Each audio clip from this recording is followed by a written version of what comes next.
Hello చిన్నారులారా, కొన్ని అద్భుతమైన పక్షులను కలవడానికి సిద్ధంగా ఉన్నారా? ఈ రెక్క స్నేహితులని మీకు చూపించడం నాకు చాలా సరదాగా ఉంది. గద్దలు, చిలుకలు, గుడ్లగూబలు, బాతులు, పెంగ్విన్లు మరియు కోళ్ల గురించి నేర్చుకోవడానికి చప్పట్ల కొట్టి సిద్ధంగా ఉందాం. నాతో పాటు పక్షులు అని చెప్పగరా? పక్షులు చాలా బాగుంది. ఇప్పుడు మన రెక్కలు ఆపి మన పక్షుల శాసనలో ఎగురుదాం. శక్తివంతమైన గద్దతో ప్రారంభిద్దాం. మీ చేతులను పెద్ద గద్ద రెక్కలా చాచగరా?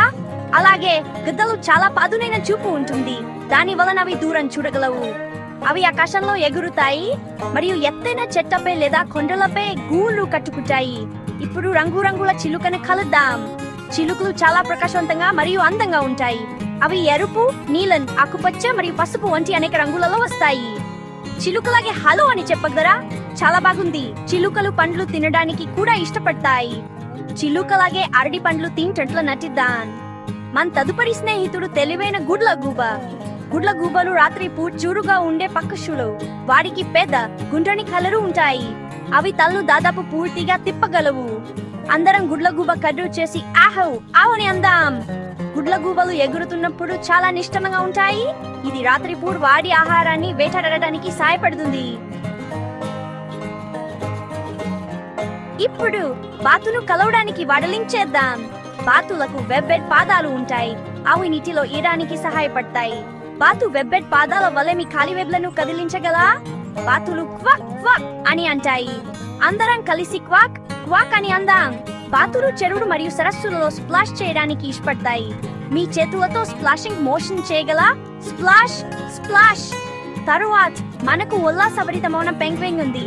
పెంగ్విన్లు ఎగలేవు, కానీ అవి చాలా మంచి ఈతగాళ్ళు. అవి చాలా చల్లగా మరియు మంచు ఉన్న చోటు నివసిస్తాయి. మీరు చలిలో పెంగ్విన్ లాగా వణుకుతున్నట్లు నటించగలరా? బార్ పెంగ్విన్ నడుస్తున్నప్పుడు వాడేలు చేస్తాయి. అందరం లేచి పెంగ్విన్ లాగా వాడేలు చేద్దాం. చివరగా బిజీగా ఉండే కలుద్దాం. కాళ్ళు పొలాలలో నివసిస్తాయి మరియు మనకు గుడ్లు ఇస్తాయి. అవి ఒక ఫన్నీ సౌండ్ చేస్తాయి. నాతో పాటు క్లాక్ క్లాక్ అని చెప్పగలరా? కోళ్లు ఆహారం కోసం నేలను గీయడానికి ఇష్టపడతాయి. మనం కోడలా నటించి మన పాదాలతో నేలను గీద్దాం. వావ్! ఈరోజు మనం చాలా మంది అద్భుతమైన పక్షి స్నేహితులను కలిశాము. మనం నేర్చుకున్న అన్ని పక్షులను గుర్తుపట్టారా? గద్ద, చిలుక, గుడ్లగూబ, బాతు, పెంగ్విన్ మరియు కోడి. మీరు చాలా బాగా చేశారు. మన పక్షి స్నేహితులకు ఒక చిన్న వీకోలు పాట పాడదాం. వీకోలు పక్షులారా, త్వరలో కలుద్దాం. మన పాట పాడడం చాలా సరదాగా ఉంది. ఈరోజు నాతో పాట నేర్చుకున్నందుకు ధన్యవాదాలు. గుర్తుంచుకోండి, పక్షులు మన చుట్టూ ఉన్నాయి కాబట్టి మీ కళ్ళను తెరిచి ఉంచండి. మీరు మన రెక్క స్నేహితులలో కొంతమందిని చూడగలరు. తదుపరిసారి మరింత సరదా మరియు ఆహాసం కోసం కలుద్దాం.